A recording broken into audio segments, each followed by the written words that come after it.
I think we have about recovered from the whole wedding thing, and so kind of getting back in the groove, kind of getting all that stuff back. But some of you were there, and we so appreciate you guys coming. That meant a ton to us. And Bobby Court had no idea you were there, so I don't know if you just didn't sort of. He's like, was Bobby even at the wedding? And I was like, how'd you miss it? You walked right past him like 14 times. So you know, Bobby, you're just a wallflower anyway, so no one ever pays attention to Bobby. But part of the service, you know, I said I needed to do a little different than my regular wedding script. And I kind of have just the same wedding. You know, it's not always the same people, so you can kind of do the same thing over again. And Ashley kind of gave me a hard time. She's like, no, you've got to do something different. You've got to do something more than your normal wedding I've heard 400 times. Literally, Ashley has heard 400 times.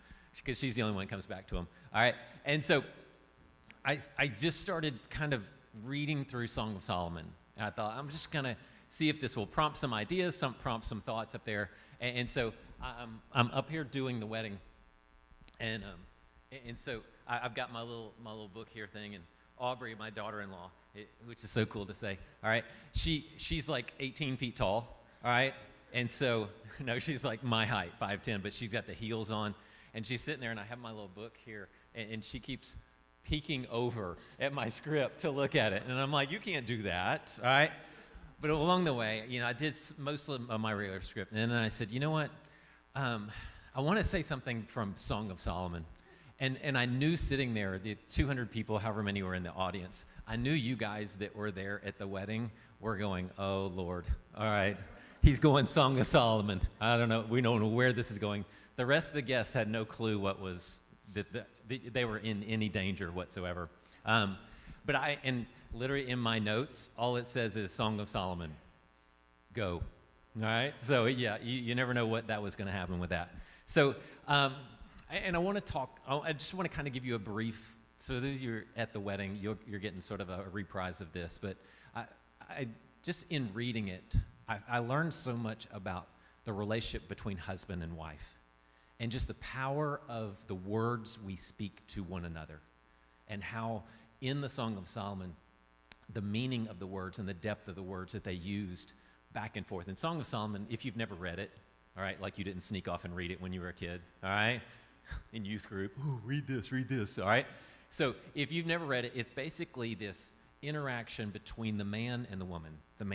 It's just back and forth. Then you throw in the young women of Jerusalem, and then there's a narrator, and then the brothers come in with some crazy stuff, all right? But it's just mostly the man and the woman talking back and forth to each other. And I just learned a lot of things about the words that we use and the words we speak to one another, and how that is so crucial to your marriage, and how it creates so much security and courage and depth, and that we need to be very careful of the words we use in our relationship with our spouse. And Paul writes about this, and he says, Ephesians 5, he talks about that the woman, the desire of the woman is to be loved, and the desire of the man is to be respected. It's actually the word feared, all right? But it's this idea of respect, where the woman's desire is for love. And when you read the Song of Solomon, it's so interesting. Every time the woman addresses the man, she refers to him as, and this is where I was calm at the wedding, but basically she refers to him as, hey, my sexy lover. Okay? It's a very graphic term for this, all right? So you're my sexy lover. Hey, sexy lover, all right? So, which does what for the male mindset? Is that a good thing, guys, or is that a bad thing? I can't believe, thank you, Booze, I appreciate that, all right? The man is not going, I can't believe he's objectifying me that way, all right? Right? No, he's like, all right, I'll roll with that, all right? And the man, when he speaks to the woman, he always, in the Holman translation, it's always my darling, my darling. And it can be translated as my friend. It's much more of it's not the sort of intimate in that way. It's more of the intimate on the other side. This more, the you're my friend, you're my darling. You are my precious one, all right? And so it's much more of a kinder language, which does what for the female psyche? Do you see how they're feeding each other with their words, all right? And then the woman, or the man says, at one point he says, turn your eyes away from me, for you have captivated my heart. And he goes into, and it's really funny the way he talks about the way she has captivated him. She says, your hair is like goats making their way down Mount Gilead, all right? Which is what a captivated man thinks about while he's at work. He's at work, and he's all of a sudden, he sees the goats heading down this mountain. He goes, dude, that's just like my wife's hair. The black hair kind of rippling down the mountain as the goats are coming down, all right? And that's what's on his mind, and he's thinking, you're like the goats. And he tells this woman this, and he thinks, look how awesome I am to encourage her with these words. And the woman's going, what? My hair's like goats? What are you talking about? But it's what? His mind, his thoughts are captivated. And guys, I want you to understand this. When your words speak into your wife in that way, and she knows you're thinking about her at work, you're giving her security.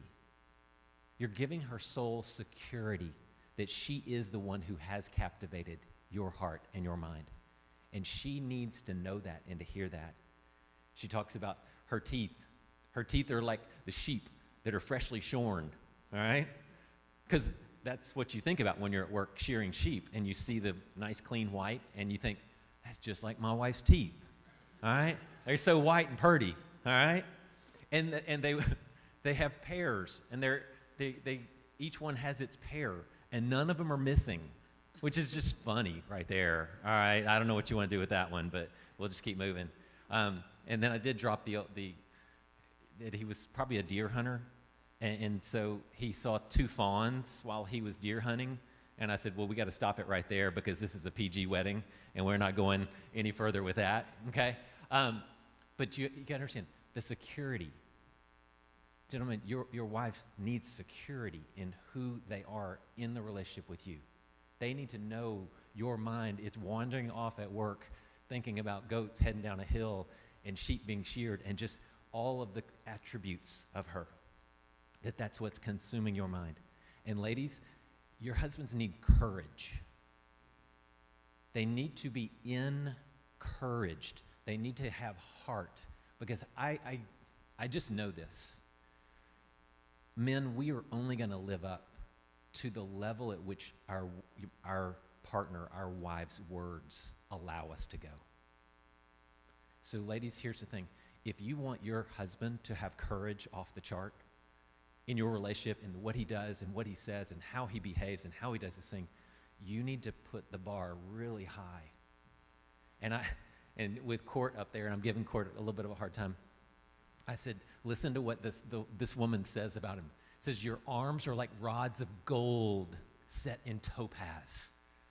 And I'm sitting there watching Court, and all of a sudden he's kind of bowing up a little bit. He's going, yeah, I've got arms like gold set with topaz. And he says, your body, your chest is like an ivory panel beset with sapphires. And Court's still kind of doing this thing. And he's like, yeah, I like this. We got to read this later on. And what did I see? It was your legs are alabaster pillars set in gold.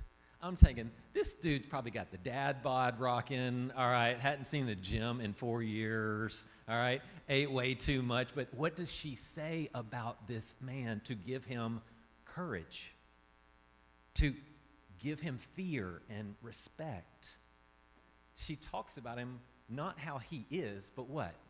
How she wants him to be. And how does he respond to that? The last one, I love this. Your presence is like walking amongst the mighty cedars of Lebanon. Now, I don't know if you've ever been to like some forest, like a redwood forest. You've been to California and walked through that. You don't walk through the redwood forest and go, yeah, that's a tree. No, you're going, wow, that's the biggest tree I've ever seen. This is that is such an awesome thing. And that's how she describes it. Now, again, is he like that in real life? Is that a proper, exact definition of who he is? No. But what is she doing to his heart? She's giving him courage. She's saying, here's here's the way I see you. And I guarantee you, ladies, your husband will live up to what you say about him. Or he will live up to what you say about him. See what I'm saying? So I just want to pray for our marriages today. Pray for just the families here. And let's just pray. Father, I thank you for just giving us the Song of Solomon and placing it right there so we can see the dynamics that you've created and just the beauty of the husband and wife relationship. I pray that for our marriages here in this church, pray that you would strengthen them. Father, let us pay attention, careful to our words, the words we speak to each other and about each other, and the words we speak about each other when we're not with each other. Father, may we be very conscious of those. Strengthen our marriages. Give them the stability they need, because we get children who need strong parents so we can have a strong church, so we can have a beautiful influence in this community. So, Father, I pray that you would, again, just strengthen those marriages, strengthen those times. And I pray all this